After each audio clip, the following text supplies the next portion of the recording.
Hello good morning friends, आपका बहुत बहुत स्वागत है आपके अपने channel market studies with Kapil में। और आज अभी हम बात करेंगे एनपीए के बारे में, जो बैंकिंग टर्म में जिसको नॉन परफॉर्मिंग एसेट्स बोलते हैं। नॉन परफॉर्मिंग एसेट्स हमेशा से ही बैंक के लिए, बैंकिंग बिजनेस के लिए, एनबीएफसीज के लिए एक बड़ा कंसर्न रहता है। एनपीए जो होते हैं वो उस तरह के एसेट्स होते हैं या वो लोन्स होते हैं जो बैंक अपने कस्टमर्स को देता है और जिसके रिफंड आने की चांसेस कम हो जाती हैं, या ओवर द पीरियड जो लास्ट में बैंक को रिसीव नहीं होते, जिनकी वजह से बैंक का जो फंड्स है वो ख़त्म हो जाते हैं। तो एनपीएस जो हैं वो जनरली बैंकिंग टर्म में एक जुड़ा हुआ टर्म है कि अगर आप पैसे देंगे तो माइट भी वो पैसे वापस आएँ और माइट भी वो पैसे वापस ना आए। बैंक अपनी पूरी जांच पड़ताल करके, अपनी पूरी रिसर्च करके ही कस्टमर्स को लोन देते हैं। अगर आप लोगों ने कभी लोन लिया होगा तो आप लोगों को पता होगा कि बैंक बहुत तरह के वेरिफिकेशंस करता है। ये डिटेल लोन्स में भी होता है और ये कॉर्पोरेट लोन्स में भी होता है। कॉर्पोरेट लोन्स में बहुत सारे प्रोसीजर्स होते हैं जहाँ पे बहुत सारे पेपर्स, डॉक्यूमेंट, बैलेंस शीट्स वगैरह बहुत कुछ डिपॉजिट किया जाता है। इसके बाद भी कंपनीज डिफ़ॉल्ट करती हैं, इंडिविजुअल्स भी डिफ़ॉल्ट करते हैं और बैंक का वो पैसा, वो जो एसेट्स हैं, जो लोन उन्होंने दिया हुआ है, वो अल्टीमेटली परफॉर्म करना बंद कर देता है। तो बैंक उसको नॉन परफॉर्मिंग एसेट्स बोलता है। अब ये नॉन परफॉर्मिंग एसेट्स आजकल हमें बहुत ज़्यादा सुनाई दे रहे हैं और इसके पीछे का रीज़न क्या है? क्योंकि दोस्तों, आप जानते हैं कि हम लोग कोविड सिचुएशन से बाहर आ रहे हैं और अभी आप देखें तो इंडिया में वैक्सीनेशन स्टार्ट हुआ है, बट स्टिल कोविड एक पेनफुल सिचुएशन बना हुआ है। अगर आपको पता हो तो चाइना में वापस से नंबर्स इंक्रीज हो गए हैं, यूएस में कंडीशन खराब है, यूके के पीछे आपने इंफॉर्मेशन सुनी थी कि यूके में एक नए स्ट्रेन का पता चला है जिसकी वजह से एक ही दिन में हमारा मार्केट गिर गया था। और इस तरह की स्ट्रेनफुल सिचुएशंस में अगर आपको और जानकारी हो तो जो माइक्रो फाइनेंसिंग में जो बैंक है जिन्होंने रूरल एरियाज में पैसे दिए हुए हैं, वहाँ पर जो अर्निंग है लोगों की वो कोविड पीरियड में ख़त्म हो गई है। वैसे भी अगर आप देखें तो कोविड पीरियड में लोगों की फिनेंशियल पोजीशन को बहुत बड़ा धक्का लगा है, बहुत लोगों की जॉब्स चली गई हैं, जिसकी वजह से उनकी रिपेइंग कैपेसिटी जो उन्होंने लोन ली थी वो वापस पे करने में वो कैपेबल नहीं हो पा रहे हैं। तो इस तरह की सिचुएशन के पीछे आरबीआई ने भी अपना एनालिसिस किया है और मैं आपको दिखाना चाहता हूं।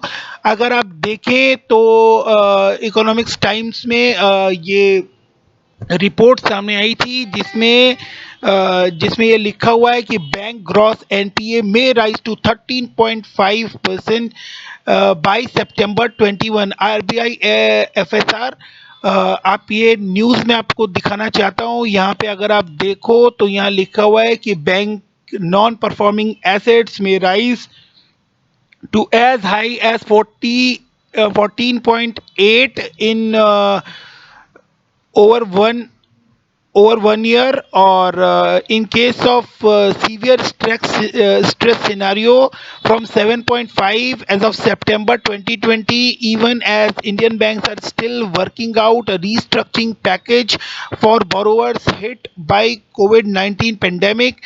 The Reserve Bank of India said its biannual financial stability report. The RBI stress tests covered the first 6 months of the current fiscal ended March and projects a baseline scenario of gross NPA at 13.5%। तो ये एक ध्यान देने वाली बात है, ये एक थोड़ी सी चिंता देने वाली बात है इंडियन बैंकिंग सेक्टर को और एनबीएफसीज को। जैसा कि आप देख भी पा रहे हैं कि फिलहाल की कंडीशन में येस बैंक और बंधन बैंक जैसे बैंक्स, जो कि 2 क्वार्टर से इन एक अच्छा रिजल्ट, प्रॉफिट शो कर रहे हैं, उसके बावजूद भी इसमें एक इनके शेयर प्राइस में एक हैवी फॉल देखने को आपको मिल रहा है। इवन बंधन बैंक जो है वो बंगाल और असम के एरियाज में बेसिकली माइक्रो फाइनेंसिंग में है, और वहाँ पर इलेक्शन हो रहे हैं, और जिसमें वहाँ के लोगों को पॉलिटिकल लीडर्स ये प्रॉमिस कर रहे हैं कि आपके लोन का वेवर हो जाएगा, जिसके बाद ऑलरेडी जो लोग परेशान हैं, जिन लोगों के पास रिपेइंग पावर नहीं बचा है, जो लोग पैसा नहीं दे पा रहे हैं, उनके साथ साथ और भी लोग जो हैं वो इस बात का वेट करने लग गए हैं कि अब हमें लोन का वेवर मिल जाएगा तो हमें ये पैसे पे करने की क्या ज़रूरत है, जिसकी वजह से बैंक के एनपीएज और राइज हो सकते हैं। अगर आरबीआई खुद इतने बड़े नंबर को एक्सपेक्ट कर रहा है तो आप समझ सकते हैं कि एक बहुत सीरियस बात है, और आगे आने वाले टाइम में हमें इसके ऊपर पूरी नज़र बनाए रखनी होगी कि आगे हम लोगों को किस तरह से चीज़ों को देखना है। आज ही अगर आप एक्सिस बैंक को लेकर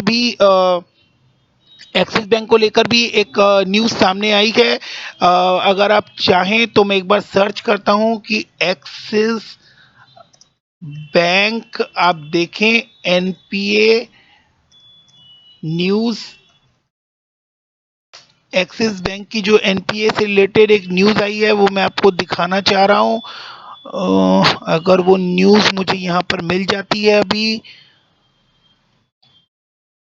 एक्सिस बैंक एनपीए न्यूज़,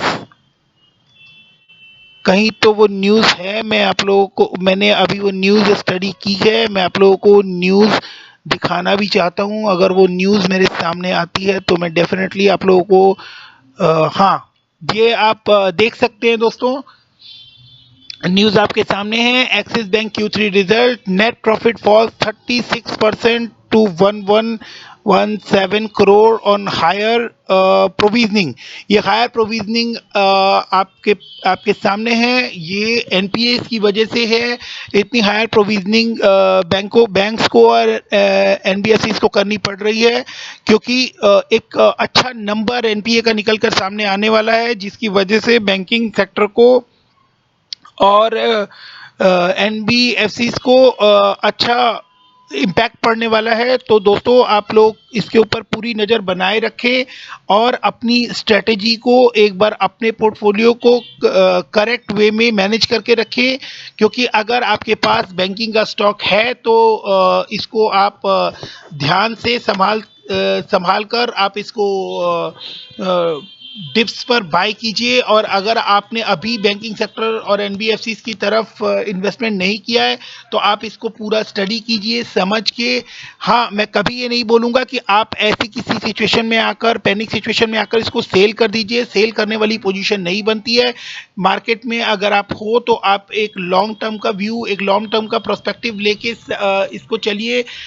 हर चीज़ को पैनिक में आकर सेल कर देने से आप हमेशा लॉस में रहेंगे।